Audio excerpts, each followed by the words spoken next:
Hammaga assalomu alaykum. Bugun sizlar bilan 7-darsimiz. Bugun ko'radigan metodimiz MassRound metodi. Ya'ni bu mass funksiyasi haqida, JavaScriptdagi mass funksiyasi haqida eshitgan bo'lsa kerak. Mass object haqida aniqrog'i. Ya'ni shu mass obyektini raqamlar bilan ishlaydigan metodlari bor, xususiyatlari bor. Shularni ko'rishni boshlaymiz.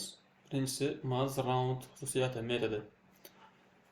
Ya'ni bu to'laqonli metod desa ham bo'ladi, lekin avval mass objektiga murojaat qilib, keyin uni chaqiramiz va buni ichiga qiymat beramiz. MassRound metodi berilgan sonni eng yaqin butun songa yaxlitlaydi. Ya'ni bu yaxlitlaydigan metod umumiy strukturasi massni chaqiramiz, mass obyektini va nuqta qo'yib round metodini chaqiramiz. Va qiymat sifatida bu yerda x qo'yilgan, x o'rniga har qanday raqam ijobiy, manfiy, kasrli boolean turdagi ma'lumotlar ham bo'lishi mumkin. Keyin qanaqa javob qaytarishni ko'rib chiqamiz. Natija eng yaqin butun songacha yaxlitlaydi. Birinchi misolni ko'ramiz. 4.3 misolini kopiya qilib olaman. Yerga tashlayman. Console logga chiqarilgan MassRound objektiga mass object chaqirib murojaat qilingan va round metodi chaqirilib qiymat sifatida 4.3 berilgan. Ya'ni 4.3 ga eng yaqin butun son bu 4. Ya'ni 4 gacha 3 tagina qadam bor. 3, 2, 1. Lekin 5 ga yaxlatayman desa, bu yerda ko'proq raqam bor. 4, 5, 6, 7, 8 lar, 9 larni bosib o'tish kerak. Даже 6 ta 7 ta raqam bor. 6, 7 qadam bor. Shuning uchun ham eng yaqini bizga 4 bo'ladi. Shuning uchun natija 4 chiqishi kerak. Ishga tushiraman. Note numbers.js. Mana natija 4. Ya'ni 4.3 ga eng yaqin son bu 4. Endi ikkinchi misolni ko'ramiz. Console log MassRound 4.6 misolini. 4.6 misoli 5 qaytarish kerak. Nega? Chunki 4 dan ko'ra eng yaqin butun son unga 5. O'zi bitta qoida qilib olsak ham bo'ladi. 0.5 dan pastmi 4 ga yaxlitlaydi, 0.5 dan balandmi yuqoriga qarab yaxlitlaydi deb tushunsak bo'ladi. Masalan, ishga tushirib ko'ramiz. Bu 5, ya'ni 4.6 4.5 dan balandroq, shuning uchun ham 5 ga qarab yaxlitlaydi, yuqoriga yaxlitlaydi.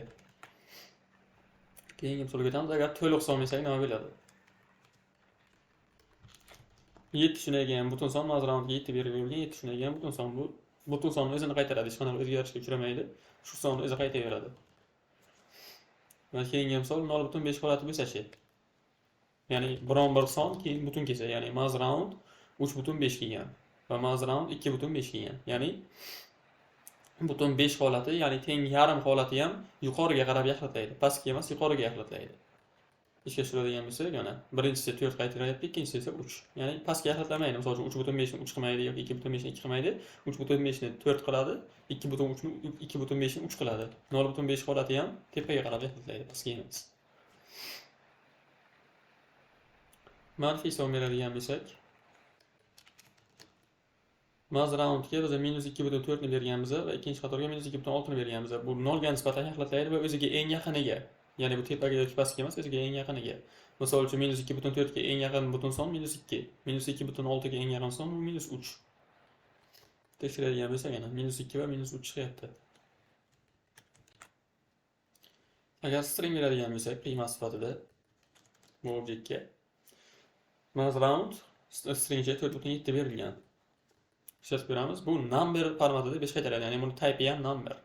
String formatiga qaytarmaydi. Buni o'zini numberga aylantirib oladi va 5 ga aylantirib number return qiladi. Numberni o'zini qaytaradi. Butunlayni to'g'ri qiymat beradigan bo'lsak, buni kommentariya qilaman. MassRound ABC, ya'ni ABC ni bu raqamga aylantira olmaydi. Tepada ko'rdikki 4.7 ni string ichidagi raqamga aylantirib oldi, lekin ABC ni raqamga aylantira olmaydi, shuning uchun not number qaytaradi. Undefined ham raqam emas, not number qaytaradi.